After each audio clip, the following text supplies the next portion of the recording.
안녕하세요. 저는 20대 후반에 결혼해서 30대 중반에 이혼해서 혼자가 된 돌아온 싱글입니다. 항상 읽기만 하던 사연글을 제가 써보겠다고 생각한 이유는 세상의 모든 상간녀들에게 남의 눈에 눈물 나게 만들면 네 눈에는 피눈물이 난다는 걸 몸소 알려주고 싶어서예요. 말씀드렸다시피 저와 남편이 이혼하게 된 건 모두 상간녀 때문이었어요. 그런 상간녀가 결국은 저에게 찾아와 제발 이혼하지 말라며 남편 좀 데려가라 부탁했던 사연 들려드릴게요. 저와 남편은 동갑내기 커플로 결혼을 한 건 20대 후반이었어요. 알고 지낸 지는 꽤 오래된 사이로 고등학교 동창이었거든요. 그때 만나고 서로 보지 못하다가 20대 중반에 만나게 됐죠. 그렇게 동창회에서 만나 사랑에 빠지게 된 저희는 20대 후반 요즘 치고는 조금 이른 나이에 결혼을 했어요. 처음에는 저도 예쁘게 꾸몄고 무엇보다 몸매도 날씬했었어요. 그런데 결혼 후 일과 살림을 하면서 점점 스트레스를 받고 그걸 먹는 거로 풀다 보니 살이 점점 찌고 꾸미는 것도 안 하게 됐어요. 저는 성격이 조용조용한 편이고 인내심이 좀 강한 편인데 한번 터지면 주체할 수 없게 되는 단점이 있거든요. 스트레스를 한개 끝까지 참다 보니 점점 집에서 먹는 거로 풀게 되더라고요. 제가 이렇게까지 스트레스를 받게 된 이유는 친정과 시댁의 환경에 있었어요. 친정이나 시댁이나 고만고만하게 못 살아서 매번 돈 나갈 것 많고 집안에 아픈 사람도 참 많았죠. 그나마 다행인 건 친정집에는 아파도 봐줄 사람이 있었다는 것이고 불행인 건 시댁에는 아픈 시부를 돌볼 사람이 시모뿐이었다는 거죠. 게다가 시부는 병원을 무척 싫어하셔서 나이가 더 많은 시모가 시부의 병수발을 직접 해야 했어요.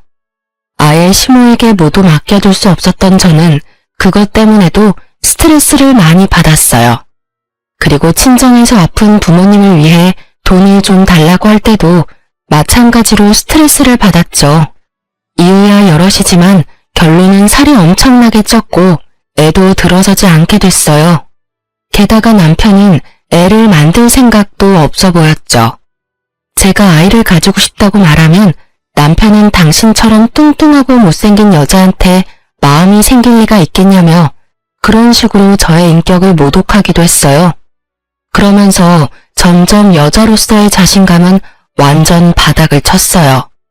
그날도 그런 연장선에 있던 날이었어요. 남편의 생일. 말하지 않아도 부부라면 그날이 부부가 함께 식사하고 축하하는 날이라는 걸 알 거예요. 그런데 남편이 생일날 집에 들어오지 않더군요. 이상하다 싶은 생각에 연락했지만 연락도 안 됐어요. 뭐라고 문자라도 남겨주면 좋을 텐데 그런 것도 없었죠. 저는 남편이 친구들과 만나 술을 마신다고 생각했어요. 그런 일도 덜어 있었거든요. 그런데 다음 날에도 남편은 집에 돌아오지 않았어요. 생일이 금요일이고 그 다음 날이 토요일이었거든요. 집에서 기다리는 내내 연락도 되지 않아 걱정하는 마음으로 경찰에 신고할까 말까 고민하는데 도어락 열리는 소리가 들리고 남편이 들어오더군요. 그리고 남편의 모습이 눈에 들어오기보다 남편의 몸에 묻은 낯선 냄새가 먼저 현관 안으로 들어오더군요. 꽃향기 가득한 향수 냄새에 저는 멈칫했어요. 남편은 들어오더니 어색한 얼굴로 제 눈을 피했어요. 당신 외박을 하려는 이야기를 했어야 할 거 아니야. 하다못해 술 먹고 뻗었으면 아침에 일어나서 연락이라도 주던지. 이게 뭐야? 사람 조마조마하게 기다리게 해놓고 아무렇지도 않게 집에 들어와? 피곤해. 할 이야기 있으면 내일 해. 내일도 주말이잖아. 당신 요새 왜 이래? 매번 늦고 연락 안 되고 지금도 봐. 생일날 외박에 그 다음날 늦게 들어왔잖아. 지금 이 상황에 진정할 여자가 어딨어? 그래서 뭐가 궁금한데? 친구랑 술 마시다가 뻗어 쳐 자다가 지금 일어나서 온 거라고. 당신 바람 피지? 지금 옷에서 여자 향수 냄새 엄청나거든? 게다가 친구 집에서 바로 왔다면서 머리는 멀끔하게 정리하고 옷도 어제 거랑 다른 거잖아. 친구 집에서 잔 사람이 아니라고. 내가 다른 여자를 만나건 말건 당신이 무슨 상관이야? 지금 내 마누라라고 나 관리하냐? 그럴 시간에 네 몸매나 관리해. 되지도 않은 부부놀이 할 시간에. 남편의 그 말에 저는 무너진 자존감을 회복할 수 없었어요. 하지만 자존감은 무너졌어도 분노는 더 차올랐어요. 남편이 저를 무시하고 방에 들어간 후 저는 몰래 남편의 자동차 키를 가지고 지하 주차장으로 내려갔어요. 분명 거기에 증거가 남아있을 거라고 생각했거든요. 그렇게 차에 도착해서 조수석을 살피다가 아무것도 찾지 못하고 문을 닫으려는데 뒷좌석에 뭔가 있는 걸 발견했어요. 작은 검은색 상자였는데 바닥에 떨어져 있더군요. 온통 어두운 색이라 미처 발견 못하다가 제가 폰으로 손전등을 켜고 찾는 바람에 우연히 발견한 거였어요. 솔직히 그 상자를 처음 봤을 때는 별거 아닐 거라 생각했어요. 뭘 샀나 보다 싶었는데 혹시 상간녀에게 사준 것일 수도 있잖아요. 그래서 상자를 열었는데 그걸 보고 저는 말 그대로 졸도할 뻔했어요. 그 안에 들어있는 건 임신 테스트기였거든요. 저는 몰래 그걸 들고 집으로 왔어요. 남편에게 따지고 싶었지만 남편은 아예 저를 아는 척도 안 했으니 저는 저 나름대로 남편에게 복수하기로 했어요. 그래서 저는 사람을 시켜 상간녀의 집 주소와 회사 주소, 핸드폰 번호를 알아냈어요. 그리고 남편의 불륜 사진도 찍었죠. 아주 나쁜 두 연놈들이 같은 회사에서 일하고 있더군요. 차라리 좋은 조건이다 싶었어요. 저는 남편에게 연락해 시모가 당신을 급하게 찾는다고 말하며 남편을 시댁으로 먼저 보냈어요. 그리고 저는 남편 회사 앞에서 상간녀가 나오길 기다렸죠. 사진으로 봤기 때문에 그 얼굴이 선명했어요. 저는 상간녀 앞으로 가서 까만 상자를 들이밀며 말했어요. 이거 우리 남편 차에 흘렸던데 나랑 이야기 좀 할까? 여기서 소문 다 나도록 이야기해도 난 상관없어. 그 상자를 보던 상간녀 얼굴이 싸해지더군요. 본인도 알았겠죠. 제가 누군지. 그렇게 회사에서 좀 떨어진 공원에서 상간녀와 이야기를 나누게 됐어요. 이미 해가 지고 공원에는 사람 한 명 없이 조용하더군요. 우리 남편이랑 언제부터 만났어? 저 그런 사이 아닌데요. 다 알고 찾아왔으니까 거짓말하지 마. 나도 생각보다 많이 알고 있거든? 너 왜 임신 테스트기를 남편 차에 놔뒀어? 나 보라고 놔뒀니? 그런 건 아닌데. 너 남편애 임신한 거 맞아? 그 사람이 아니에요. 다른 사람 아이예요. 그러니까 그거 돌려주세요. 아, 우리 남편 만나면서 다른 남자도 만나고 있었구나. 그럼 그렇게 이야기하면서 우리 남편한테 네가 먼저 헤어지자고 말해. 지금 당장 내가 보는 눈앞에서. 제 말에 상간녀가 아무 말 못하더군요. 안 할 거면 어쩔 수 없지. 나 너희 회사, 너희 집 어딘지 다 알아. 솔직히 이렇게까지 하면 내 얼굴에 침 뱉기인 건 아는데 네가 안 한다면 내가 다 말해줄게. 회사, 집안의 모든 사람들이 다 알도록. 어때? 이제 좀 내 말대로 하고 싶은 생각이 들어? 네가 남편이랑 헤어진다고 말하고 다시는 만나지 않겠다는 각서 쓰면 나도 이번만은 묻고 넘어갈 거야. 결국 여기저기 소문난다는 말에 상간녀는 절대 안 된다며 눈물을 줄줄 흘리더군요. 이렇게 눈물 흘리며 후회할 일을 왜 애초부터 시작했는지. 불쌍하기보다는 그 얼굴 보니 화가 더 났어요. 왜 자기가 피해자인 척 하는 건지 모르겠더라고요. 울지 마.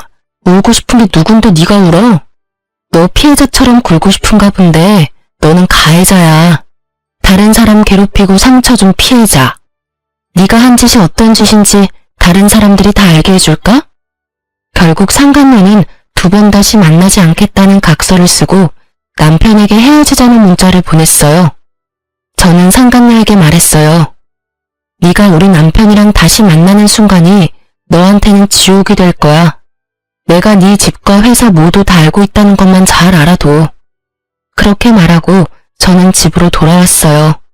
집에 오니 남편이 똥줄 빠지는 표정으로 저를 기다리고 있더군요. 상간녀가 갑자기 헤어지자 하니 자기 딴에도 무슨 일이 있었는지 눈치챘겠죠. 아니면 그 상간녀가 남편에게 하소연하며 전화했을 수도 있고요. 당신 누구 만나고 왔어? 신경 꺼. 네가 나한테 언제부터 신경 썼어? 내가 누굴 만나든 관심도 없잖아. 피곤하니까 먼저 들어갈게. 그렇게 말하며 집으로 들어오는 저를 남편이 붙잡더군요. 너 그 여자 만났어? 당신이 뭔데 그 여자 만나서 상처를 줘? 열린 입이라고 단줄 하나. 야, 이 미친 새끼야. 상처는 내가 받았다, 이 새끼야. 너 지금 바람피니까 눈에 뵈는 게 없어? 나한테 이럴 게 아니라 내 앞에서 무릎 꿇고 빌어야 하는 게 정상 아니야? 미친 또라이 같은 새끼. 내가 그 여자 만나고 왔으면 뭐, 왜, 어쩔 건데. 그 여자 상처 줬으면 어쩔 거냐고. 유부남이랑 바람핀 여자한테 내가 유부남 만나지 말라고 했다고 그게 큰 죄가 돼? 죄는 너희가 저질렀지. 유부남 주제에 회사에서 불륜이나 저지르는 더러운 새끼. 속사포처럼 쏘아대는 제 말에 놀라 벙친 건 남편이었어요. 제가 그렇게 나쁜 말을 하는 것도 이렇게 흥분하는 것도 남편은 모두 처음 보는 것들이었거든요. 제가 참지 않으면 어떻게 되는지를 직접 본 남편은 적잖이 놀라는 표정이었어요. 상간녀가 헤어지자고 하니까 마음이 막 아프고 그래? 근데 어쩌냐? 네 마누라가 난데. 그리고 네 새끼랑 붙어먹은 상간녀가 당신이랑 같은 회사인 거 어디에 사는지 내가 다 알고 있는데. 한 번만 더 그년이랑 붙어먹어봐. 아주 내가 회사며 그 여자 집이며 다 찾아가서 동네방네 소문을 다 내줄 테니까. 거기에서만 소문낼 줄 알아? 우리 집 아파트에도 소문 다 내서 너 얼굴 못 들고 다니게 할 거야. 그런 짓 하면 당신 잡혀가는 거 몰라? 그런 거 할 생각도 하지 마. 괜찮아. 나도 그 짓 해놓고 편하게 살 생각 없어. 다 까발리고 나도 벌 받으면 되잖아. 유치장을 가든 벌금을 내든 감옥을 가든. 당신 어차피 나한테 관심 없는 거 아니었어? 그 여자 만나고 싶으면 이혼하고 해. 근데 나는 지금 당장 이혼해줄 생각 없거든? 그러니까 당신도 각 썼어. 그 여자랑 절대 안 만난다는 각 써. 제 말에 진심을 읽었는지 남편도 당황해하더군요. 그러더니 결국 각서를 썼어요. 그 각서가 유용하길 바라며 저와 남편은 다시 무늬만 부부인 생활을 이어갔어요. 자그마치 1년 동안 말이죠. 남편은 여전히 저와 함께 있는 걸 싫어하는 티를 냈지만 결국 그 각서와 상간녀와 자신의 안전을 위해 열심히 집에 돌아왔어요. 바람만 피지 않으면 된다고 생각했어요.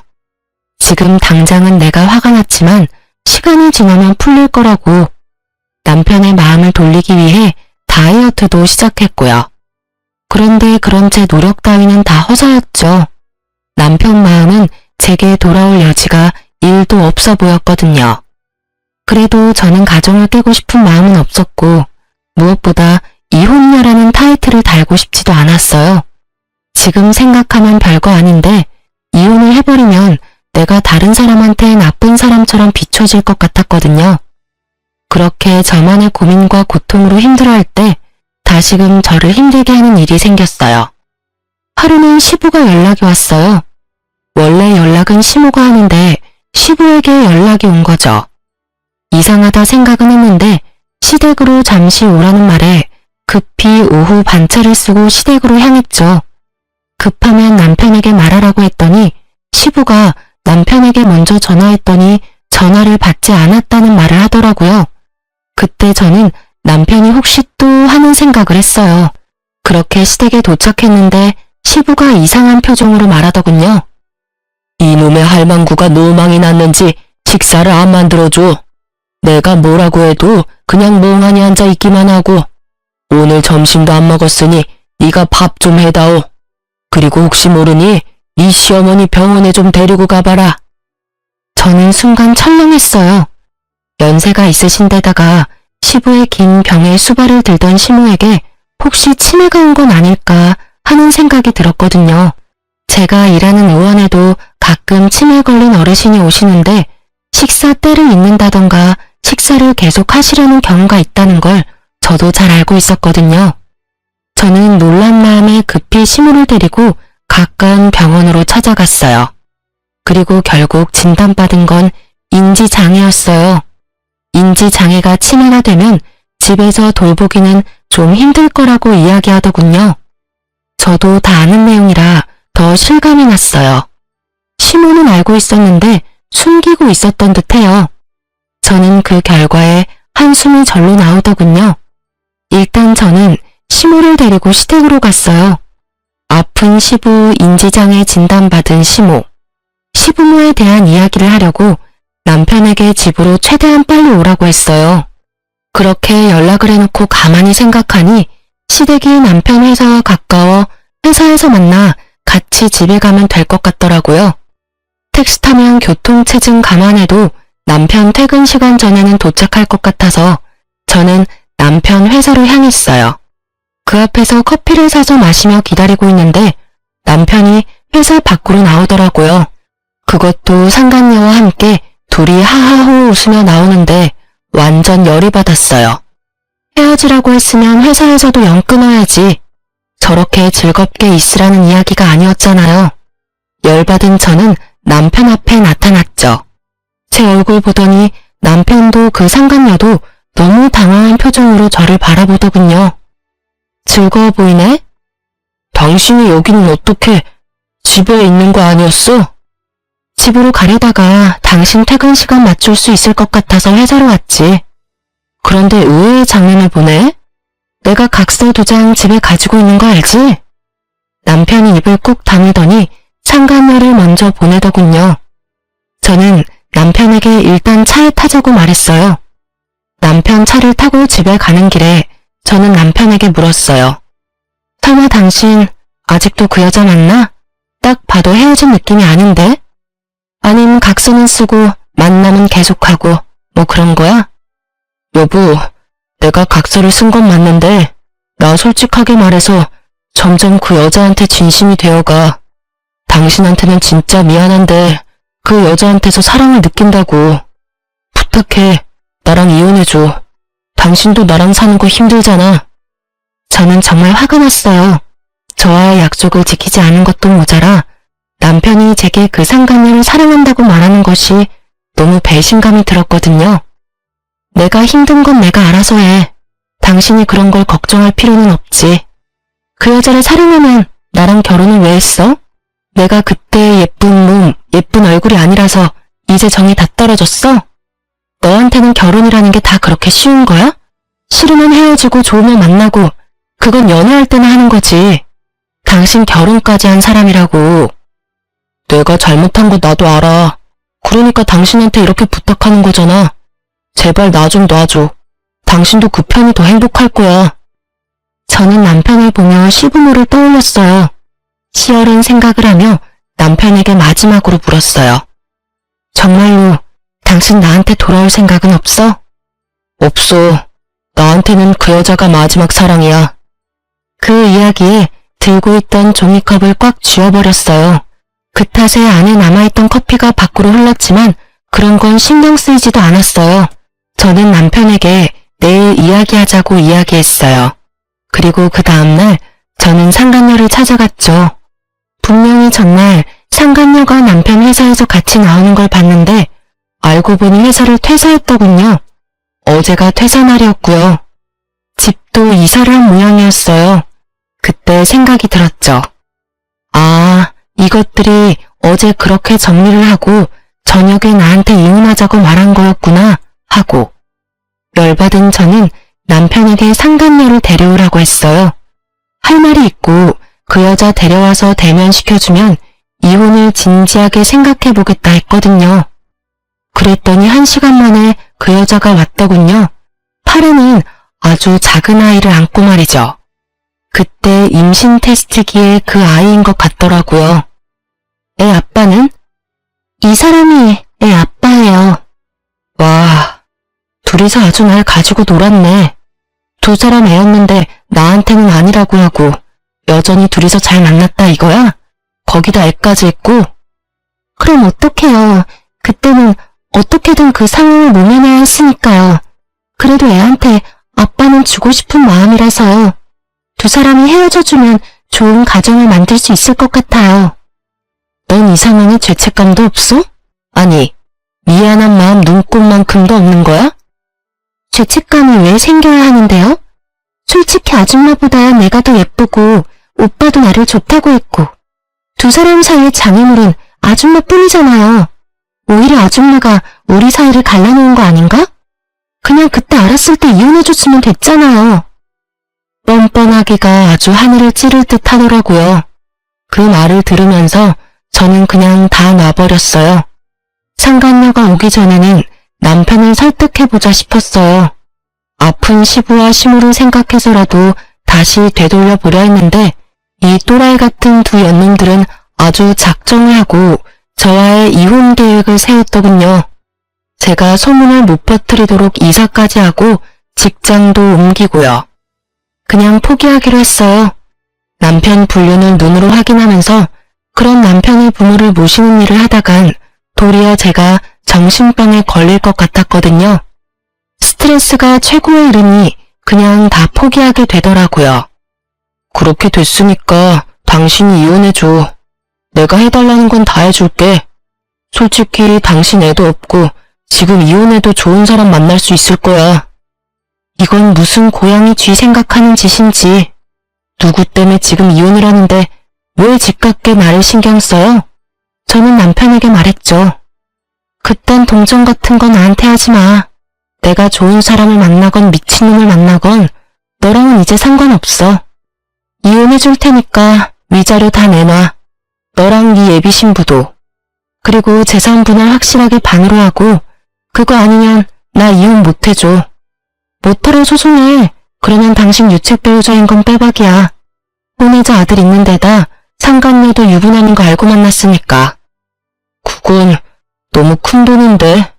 당신도 잘 알잖아. 나도 그만큼 큰 돈도 없고. 일시불 지급 안 하면 이혼은 없어. 돈은 알아서 마련해. 너랑 헤어지는 판국에 내가 당신 주머니 사정까지 고려해야겠어? 세수는 새 부대에 담으라잖아. 이 집 팔고 나한테 돈 주고 너희는 새 집에서 잘 살면 되지. 그 말에 남편은 잠시 고민하더니 알겠다며 알아서 돈 마련하겠다더군요. 그렇게 이야기를 끝내고 저는 집을 나왔어요. 친정으로 가려니 아픈 사람 있는 친정 가봐야 속만 아프겠다 싶어서 시댁으로 향했죠. 시부모 댁에 왔다 갔다 하면서 저도 시부 수발에 도움을 줬기에 제 물건이 시댁에 남아있었거든요. 그리고 남편과 이혼한 것도 이야기를 해야 할 것 같아서 시댁으로 갔죠. 남편에게는 시댁에서 오늘 하루 잘 거고 내일 주말이니 아침에 오라고 했어요. 시부모에게 이혼 이야기도 해야 된다고 말이죠. 그 다음날 시부모 밥을 차리고 제 짐을 싸고 있으니 시부가 묻더군요. 며느라가 너 어디 가는 게냐? 왜 짐을 싸고 그래? 그 사람 오면 말씀드릴게요. 뭐 필요한 건 없으세요? 우리 안사람 그때 병명이 뭐라더냐?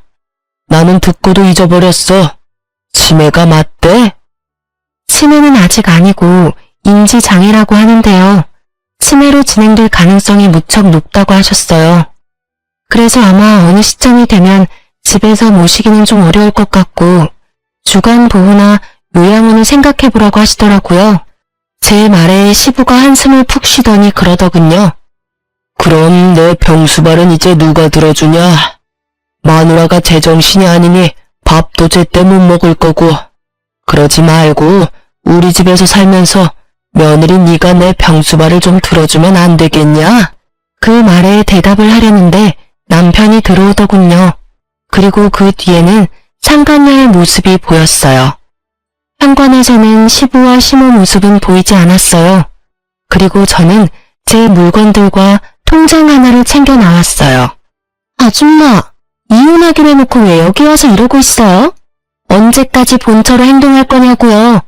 이 집에서 당장 나가요?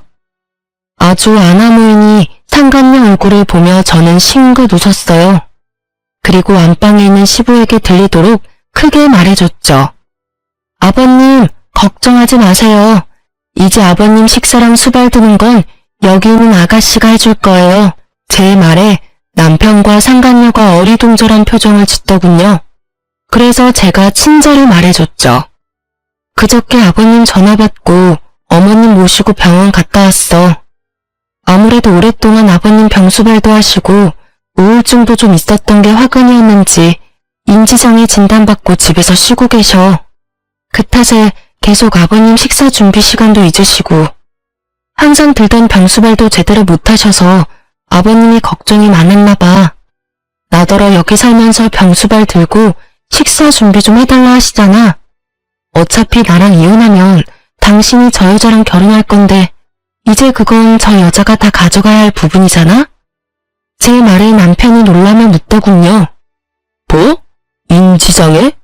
그런 일이 있었으면 나한테 미리 이야기를 했어야 할 거 아냐? 이야기하려고 한 날 당신이 나한테 너무 충격적인 말을 해서 나도 잊어버린 거야. 당신이 이혼하자고 한 날, 당신이랑 상간녀가 다시 만난 걸 안 날, 그날 나도 어머님 아픈 거 알았어. 그거 상의하려고 당신한테 일찍 들어오라고 한 거고. 근데 뭐 이제 난 필요 없다며. 그럼 아니 5이서 잘 살면 되지. 결혼이란 게 그런 거잖아. 양가 부모님도 생각해야 하는 그런 거. 오빠, 이게 무슨 말이야? 누구 아픈데? 아, 몰랐어?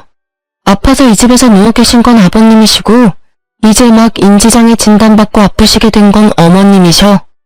그러니까 나를 대신해서 잘 모셔줘. 나는 이혼당했잖아. 제 말에 상간녀의 표정이 잔뜩 일그러지더군요. 그럴 수밖에 없죠.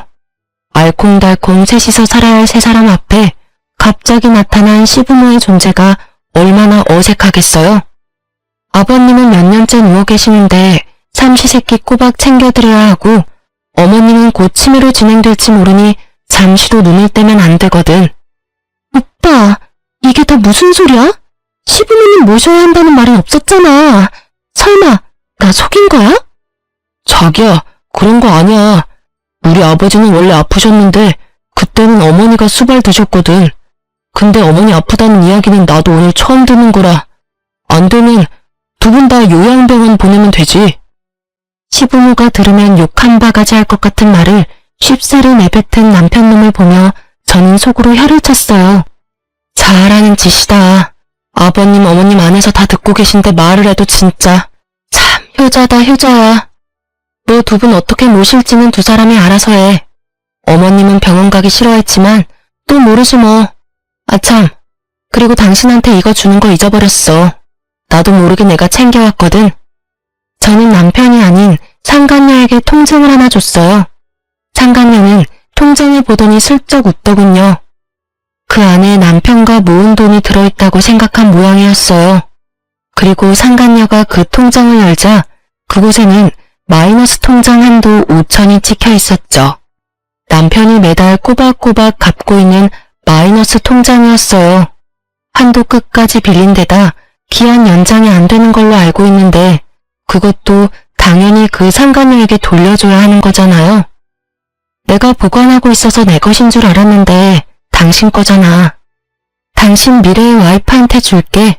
아마 다다음 달 말일까지였던 것 같은데 잘 갚아. 이제 나는 한시름 좀 놓겠네. 상간녀는 멘붕이 온 표정이었어요. 그리고 그런 상간녀를 보던 남편놈은 허둥지둥 그렇게 말하더군요. 자기야, 괜찮아. 예전에 신혼집 팔면 크게 문제 될 건 없을 거야. 미쳤어? 이 돈을 다 갚고 어떻게 살아? 설마 이딴 돈 갚으라고 나한테 결혼하자고 한 건 아니지? 이러면 완전 사기 결혼이라고. 걱정 말라니까. 부모님은 병원 보내고 우리가 이 집 들어와서 살면 되지. 아니면 이 집도 팔고 새 집으로 이사 가자. 애써 행복회로 돌리는 남편과 상간녀를 보니 웃음만 나더군요. 그렇게 쉽게 해결될 일들은 아니거든요. 시부모의 집이 어떤 상황인지도 모르고 상간녀랑 바람피느라 본가가 어떻게 돌아가는지도 모르는 남편놈을 보니 웃기지도 않았지만 알려줄 의리가 제게 있을 리가 없잖아요. 나중에 알고 피부도록 놔두는 게 훨씬 나을 테니까요. 그러고 보니 좀 걱정이 되더군요. 합의로 했다가 돈 안 주면 말짱 도루묵인데 싶었어요. 그래서 합의 아니라 소송으로 하자고 했어요. 우리 합의하기로 한 거 혹시 모르니까 소송으로 하자. 당신한테 받을 수 있는 거 다 받아내려면 소송이 가장 확실할 것 같으니까. 그리고 상간녀 소송도 할 테니까 둘 중에 누가 내든 확실하게 돈 줘. 그럼. 저는 그렇게 말하고 남편과 상간녀를 두고 친정으로 돌아왔어요. 그리고 남편과 소송에 돌입했죠.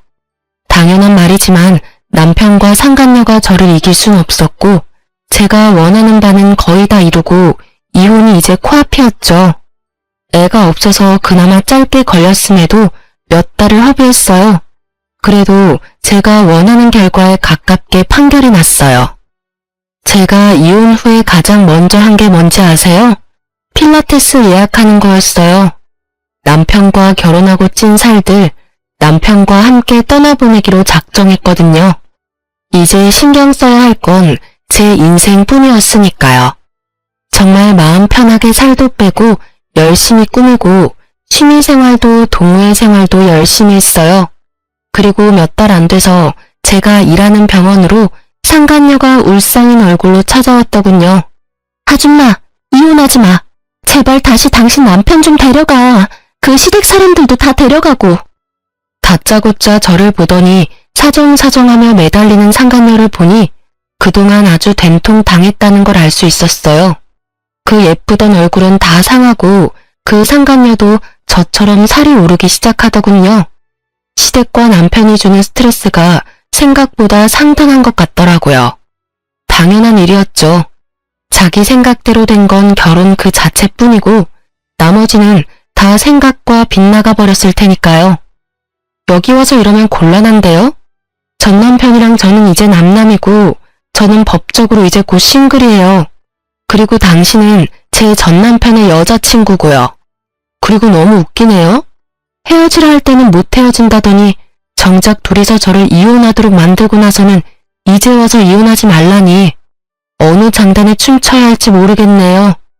애랑 셋이서 알콩달콩 잘 살면 되지 왜 저한테 와서 이상한 소리 해요? 가족 셋이서 행복하게 살고 싶다 해서 헤어져 줬는데 뭐가 부족해요? 제가 빈정대며 이야기하는 걸 눈치챈 듯 했지만 상간녀는 아주 절박하게 저한테 매달려 말하더군요. 우리 애, 그 남자 아이 아니에요. 그러니까 제발 이혼하지 말고 그 사람 좀 데려가요. 진짜 미쳐버리겠어. 시부모는 잠시도 가만히 있지 못하도록 만들지. 그 사람은 이런 나 무시하고 집안일까지 완벽히 해내기를 바라지. 그 와중에 그 사람 빚까지. 거기다 지금 당신이랑 이혼해서 내야 하는 위자료랑 재산 분할 생각하면 지금 눈앞이 어질어질하다고. 아줌마, 나 이렇게는 못 살아. 그러니까 당신한테 다시 돌려줄 테니까 둘이서 잘 살아요. 나 2번 다시 두 사람 사이 방해 안 할 테니까. 무슨 헛소리 하는 거예요? 저 이제 내일이면 서류 정리 끝나서 싱글이에요. 그리고 둘이 못 살면 둘이서 알아서 하는 거지. 왜 다 끝난 나한테 와서 이래요? 어이가 없어서. 부부 일은 부부 둘이서 알아서 해요. 그리고 이해 좀 하고 살아요. 그 사람은 당신이 마지막 사랑이라더라고. 그러면 그 사랑에 보답해줘야 하는 거 아니야? 거기다 당신도 그 남자 사랑한다며. 그럼 빚이 얼마던 시부모 수발을 얼마나 힘들던 그건 당신이 가져가야 할 일이지. 나한테 이야기한들 이제 와서 내가 뭘 해줘요? 나 이제 그 집안이랑 관계도 없는 사람인데 당신이 나를 그렇게 만들었잖아. 그러니까 사과할게. 사과한다고. 미안하니까 제발 좀 어떻게 해줘봐. 그리고 솔직히 말하면 당신도 한패나 다름없잖아. 그 집이 그 모양 그 꼴인 거 알면서 나 거기로 들어오게 만든 거 아냐. 당신이 책임져. 당신이 책임지고 나 빼내라고. 제발로 그 집에 들어가 놓고는 뭐? 그리고 네가 나를 쫓아보냈잖아. 나한테 당장 그 집에서 나오라며? 네가 네 입으로 말해놓고 이제 와서 딴소리를 해? 책임은 네가 져야지. 네가 애초에 유부남이랑 바람을 안 폈으면 애를 안 가졌으면 이런 일도 없었겠지. 남의 가정 박살내놓고 네 가정은 아주 행복한 꿈처럼 살 수 있을 거라고 생각했나 봐. 꿈도 크지. 너 같은 상간녀가 잘 되면 그거야말로 세상이 이상한 거지. 네가 왜 그런 일 당하나 싶지?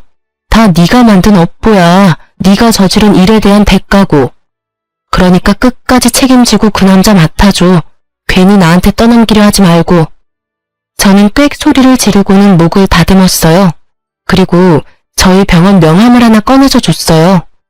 시부모 모시기 힘들면 전문 병원에 맡겨. 물론 돈은 다 받을 거고 할인 같은 건 안 돼. 환자가 너무 싫어하거나 폭력적이어도 안 되고. 둘이서 잘 상의해서 결정하고 연락 줘. 우리도 환자 유치 요즘 많이 하려고 하거든. 힘들어서 저한테까지 와서 하소연하는 환장하다 못해 속이 썩어 문드러져 가고 있는 상간녀에게 병원 영업까지 하고 저는 망연자실한 상간녀를 두고 병원으로 들어와 버렸어요. 그리고 나중에 알게 됐죠. 그 상간녀가 그 짧은 몇 달 동안 어떻게 지냈는지. 당시에 저는 상간녀가 회사를 퇴사한 줄 알았는데 그게 아니라 육아휴직 중이었다고 하더라고요. 육아휴직하면서 시부모를 결국은 모셨다는데 시부가 시모가 하던 반찬 맛 안 난다고 몇 번을 퇴짜 놓고 반찬 새로 만들게 했대요. 거기다 시모는 저와 전 남편이 이혼한 뒤 스트레스를 받아서 그런지 치매가 생각보다 일찍 왔고요. 계속 말썽을 피워서 상간녀가 잠시도 쉴 틈이 없었다더군요. 게다가 저한테 위자료까지 좋아해서 신혼집을 처분한 돈 중에 남은 돈은 또 없었던 것 같더라고요. 재산 분할도 분할이었지만 남편과 상간녀 두 사람이 각각 저에게 줘야 할 위자료도 있었거든요. 그것만으로도 감당이 안 되는데 마이너스 통장까지 있었잖아요. 기한 연장이 안 돼서 결국은 바로 갚아야 했는데 돈 없어서 시부모 집까지 팔려고 했다고 하더라고요.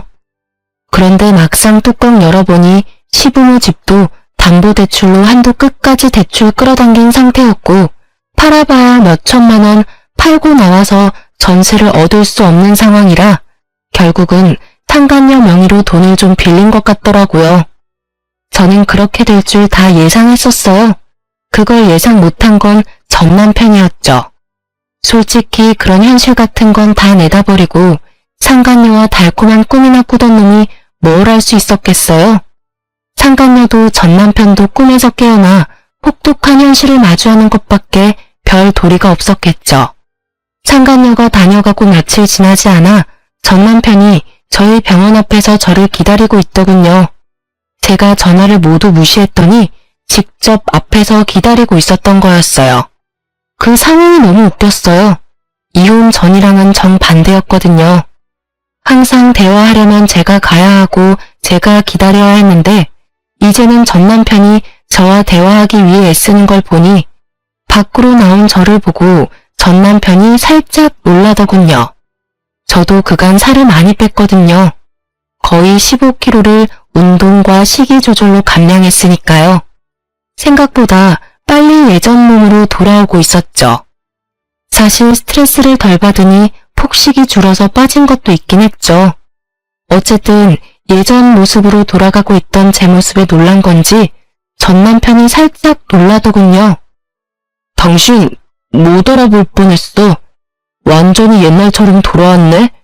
우리 이야기 좀 할까? 당신한테 중요하게 할 말이 있어.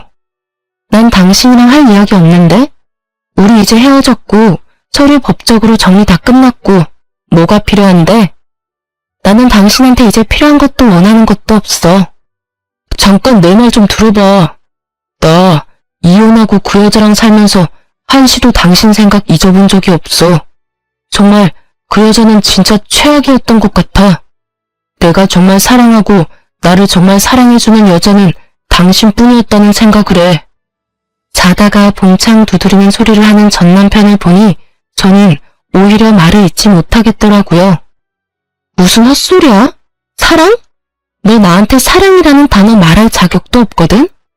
너의 마지막 사랑이 너의 상간녀라는 걸 내가 직접 너한테 들었는데 무슨 사랑 타령이야. 하고 싶은 말이 뭔데? 무슨 일 있어? 설마 그 여자 도망갔니? 제 말에 전 남편이 침울하게 고개를 끄덕이더군요. 그럴 줄 알았다고 말하려다 꾹 참았어요. 애는? 애도 데리고 갔어. 종이 한 장 놔두고. 유전자 검사 결과 내 아이도 아니었더라고.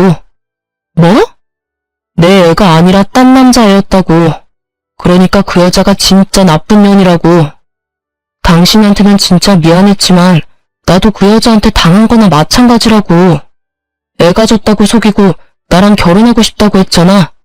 그래놓고 시부모 모셔야 하고 내 빚 조금 있는 걸로 좀 압박받으니까 도망가 버리더라고.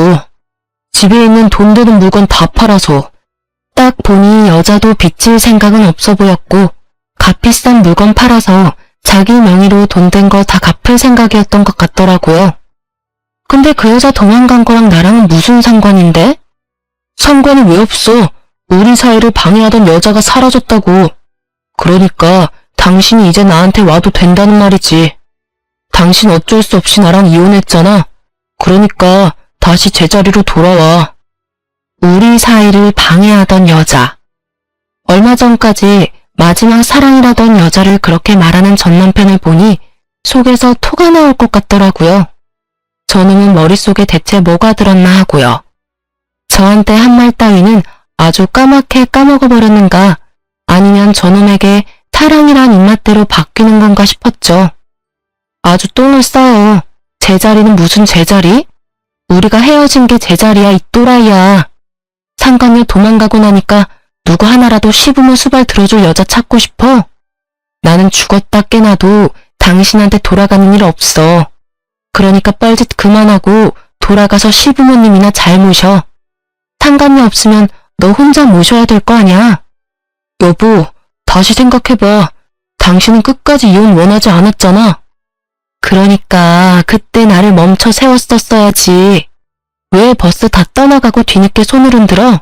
늦어도 한참은 늦었어. 그런 말할 거면 2번 다시 찾아오지 마. 한 번 더 찾아오면 스토커로 신고해버릴 거니까. 결국 저의 빠른 손절에 전 남편은 떨어져 나갔죠. 상간녀며 전 남편이며 아주 바람직하고 비참한 결과를 맞이했더라고요. 뿌린 대로 거둔 거라는 말이 딱 맞더라고요. 그러게 왜 유부남을 건드려서 이런 일을 만들었는지, 유부남 주제에 젊은 여자랑 왜 바람이 났는지, 그걸로도 모자라 불륜하는 인간들 주제에 본처 내쫓고 자기들끼리 하하호호 가정을 꾸리려고 했는지, 이런 꼴 보여주려고 그랬나 싶더라고요. 상간녀들이 이런 사연글을 읽지는 않겠지만 정말 이참에 말해주고 싶네요. 남의 가정사 제대로 알지도 못하고 작업 걸면 나중에 피보는 것은 너다 라고 말이죠. 저야 그 상간녀 덕분이라고 해야 할까요? 수발과 전 남편의 빚 지옥에서 구사일생으로 빠져나올 수 있어 다행이었지만 말이에요. 저는 지금은 완전히 결혼 전 모습으로 돌아갔어요. 전 남편 때문에 완전 개박살난 제 멘탈과 자존감도 이제 거의 다 돌아왔고요. 사실 상간녀와 전 남편이 저한테 교대로 와서 사정할 때부터 자존감은 돌아와 있었죠. 그렇게 즐거운 취미생활도 갖고 다른 사람과의 만남도 즐기고 있어요. 다만 결혼에 대한 회의는 여전히 있어요. 그냥 이렇게 사람을 가볍게 만나는 게 더 낫지 않을까 하는 생각도 가끔 해요. 깊고 결속력이 강한 관계라는 건 마음이 변했을 때 정말 상대방에게 큰 상처를 줄 수도 있다는 걸 이번 이혼을 통해 톡톡히 배웠거든요. 남편과 이혼하며 받은 돈으로 작지만 아파트 사서 저만의 시간을 보내는 지금이 저에게는 더없이 소중해요. 아직까지는 그런 여유롭고 자유로운 시간을 더 많이 보내고 싶어요. 제 글 읽으시면서 어떠셨는지 궁금하네요.